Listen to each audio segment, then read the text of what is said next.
Hello, ladies and gentlemen. Welcome to Cardiology Lectures. I am Dr. Nick Nickham.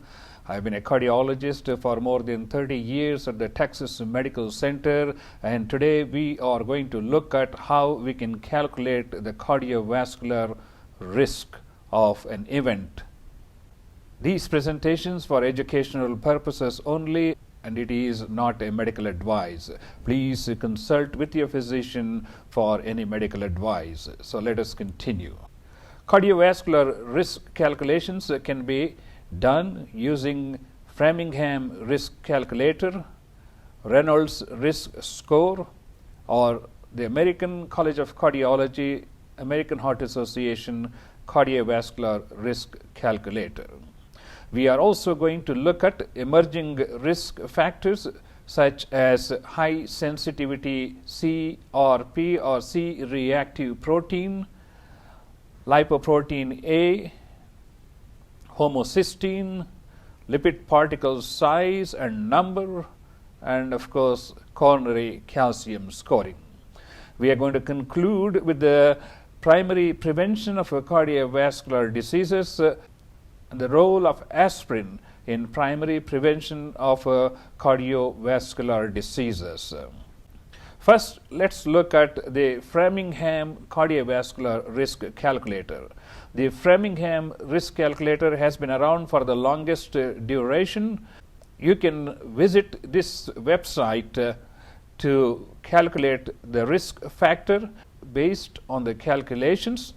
A 10-year risk of arteriosclerotic cardiovascular disease is considered to be low risk if it is less than 10%. It is considered as intermediate risk if it is between 10 and 20%, and it is considered high risk if it is greater than 20%. So let us visit this website and plug in some numbers and see what we come up with. Now here we are at this Framingham Heart Study website. We're just going to go down here, and risk score calculators, they have based on lipids or based on the body mass index. Let us use the one based on lipids. Let's say we have a male, age 65, a systolic blood pressure of 135. The patient is on treatment for hypertension, no history of smoking, no history of diabetes, and an HDL level of 40, and a total cholesterol of 200. And we're going to use the same numbers with all the three risk calculators and see what kind of results we get. So let us press the calculate button, and here is the result. If you have this profile, your vascular age is supposed to be 82. The normal risk for this population is supposed to be 16.3, but this particular patient, given the parameters, the risk is 30% of having a cardiovascular event in the next 10 years. However, this does not give us any suggestions as to what can be done to reduce this risk from 30% to 8.9%. So let us look at other options and see how we can use these risk calculators to see how modifying certain risk factors can dramatically reduce your risk of cardiovascular events in the future. Let's get back to our PowerPoint presentation. So we talked about the Framingham cardiovascular risk calculator. So let's move on to the next site, that is a Reynolds cardiovascular risk calculator. The Framingham risk calculator underestimated the risk of coronary events in women.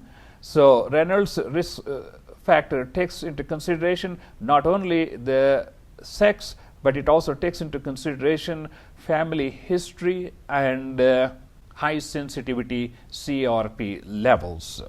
So let us visit this website and see what differences we can make out compared to the Framingham risk calculator. Here we are, Reynolds risk score website.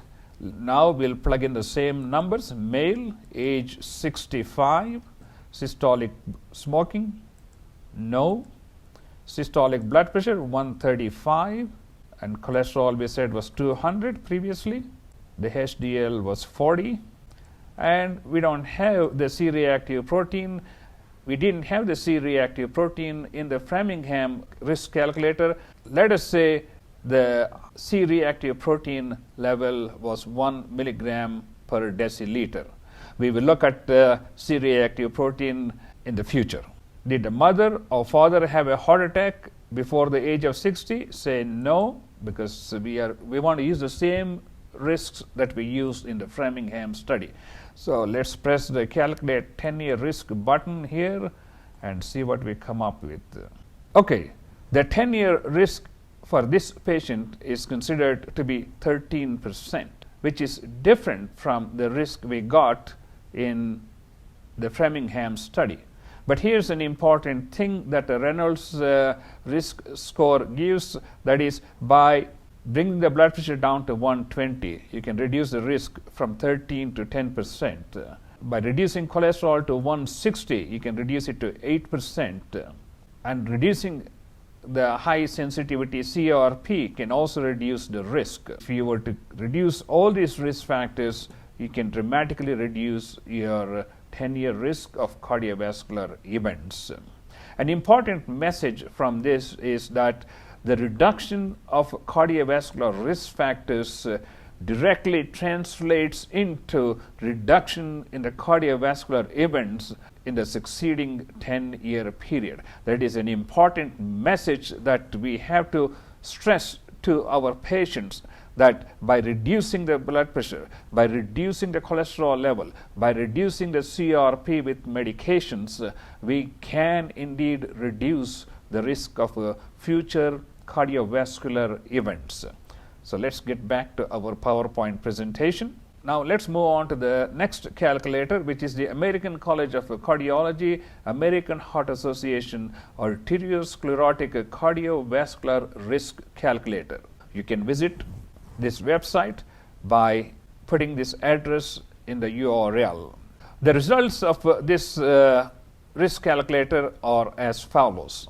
A 10-year risk of arteriosclerotic cardiovascular disease is considered low when the incidence is less than 5%. It is considered intermediate if it is less than 7.5%, and the risk is considered high when the incidence is greater than 7.5%. Here also we have the advantage of modifying these numbers to see how by reducing the risk factors, we can reduce the future cardiovascular events. Let us visit this website, input the same numbers, and see what kind of results we get. Now we are at the American College of Cardiology, American Heart Association Arteriosclerotic Cardiovascular Disease Risk Calculator. We're going to use the same numbers we used for the Framingham and the Reynolds risk calculator. So we have age, which is 60. Here they use the race. I just put in mixed race. In that way, we cover all different ethnic populations. The total cholesterol is 200. And the LDL level, which is a separate number asked here, let's say for a 200, it is approximately 130. The HDL is 40 as before. Treatment with statins, we can say no. We put the systolic blood pressure as 130. The patient is not on any treatment for hypertension.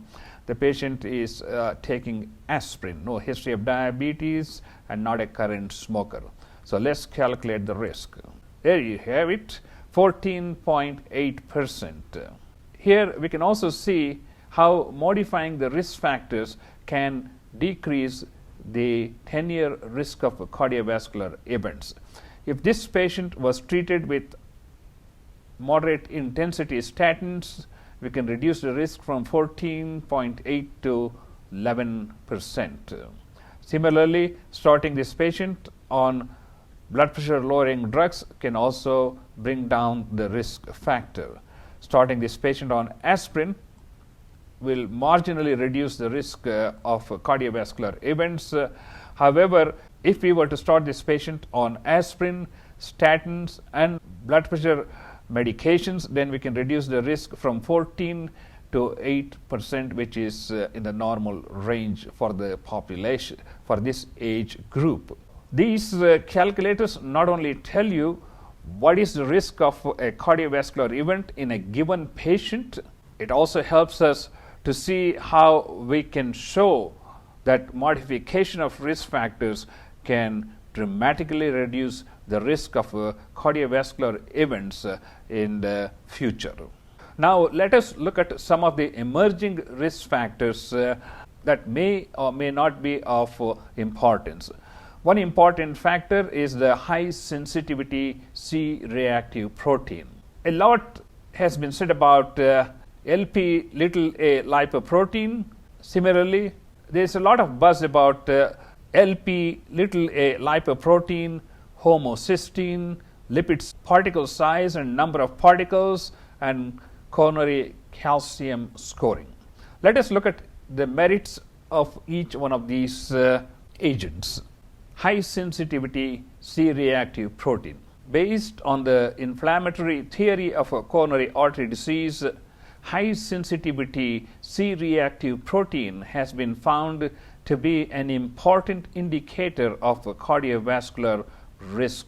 The Jupiter study emphasized the importance of modifying the risk factor, which can favorably modify the 10-year cardiovascular events. First of all, high sensitivity C-reactive protein levels and cardiovascular disease risks. If the high sensitivity C-reactive protein value is less than 1 milligram per deciliter, it is considered low risk. If it is between 1 and 3 milligram per ml, it is an average risk. If it is greater than 3 milligram per liter, it is considered high risk. Interestingly, the Jupiter study looked at modifying this C-reactive protein with statins, especially using rosuvastatin, and showed at the end of 4 years, where close to 18,000 people were randomized to rosuvastatin versus placebo, there was a 56% reduction in the cardiovascular events by the end of 4 years. And at the same time, there was also a significant reduction in the high sensitivity C-reactive protein. So there is clear-cut evidence that high sensitivity C-reactive protein is an independent risk factor for predicting cardiovascular events in the future, and by reducing the C-reactive protein, especially with the statins, particularly rosuvastatin, can dramatically reduce the risk of cardiovascular events. Another important factor that is having a lot more buzz in the media than in the medical literature is the LP little a lipoprotein. Epidemiological data suggests an association between elevated levels of LP little a lipoprotein and increased cardiovascular risks. However, there are no clinical studies supporting the notion that reduction of LP little a lipoprotein reduces cardiovascular events. We can pretty much say the same thing about homocysteine. Even though epidemiological data suggests an association between elevated levels of homocysteine and increased cardiovascular risks, there are no clinical studies supporting the notion that reduction of homocysteine reduces cardiovascular events. Lipid particles, the next emerging risk factor is lipid particles and size. There are a lot of special laboratories which perform a whole host of studies based on lipid particles, size, and various minerals and trace elements, but there are no clinical studies supporting the notion that treatment targeted to particle size or number of lipid particles has any effect on cardiovascular outcomes. Besides, there are no specific special medications available to address these other than the standard medications which we already use, such as diet modification, cholesterol lowering drugs, along with other risk factor modifications. Another emerging risk factor is a coronary calcium score. Here is a chart which tells the whole story about coronary calcium scoring and its importance in identifying low risk or high risk patients. In the early decades, generally the coronary calcium scores are close to zero. And by the time we reach 5th to 6th decade, the incidence of people having coronary calcium scores greater than 400 gradually increases, which is depicted here in the red. Before that, let me talk about the level of coronary calcium and the risk of heart disease. If the coronary calcium score is less than 100, the risk of a coronary artery disease is considerably low. If the coronary calcium score is greater than 400, then it is indicative of high risk for coronary artery disease. As we get into the 6th and 7th decades, the incidence of coronary calcium being greater than 400 dramatically increases.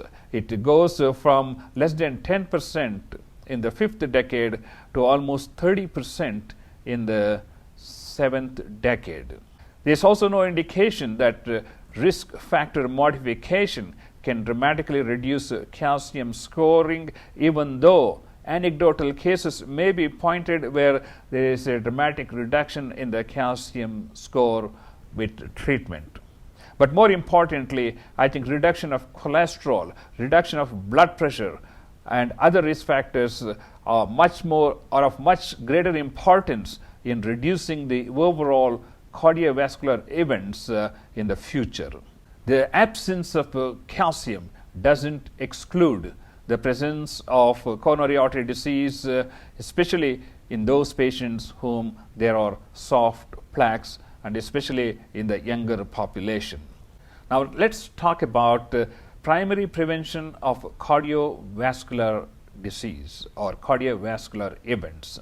In men between the ages of 49 and 79 years, aspirin is recommended for primary prevention of myocardial infarction, provided the risk of GI bleeding is less than the risk of a cardiovascular event. Similarly, in women with ages between 55 and 75 years, aspirin is recommended for prevention of stroke, ischemic stroke, if the risk of GI bleeding is less than the risk of an ischemic stroke.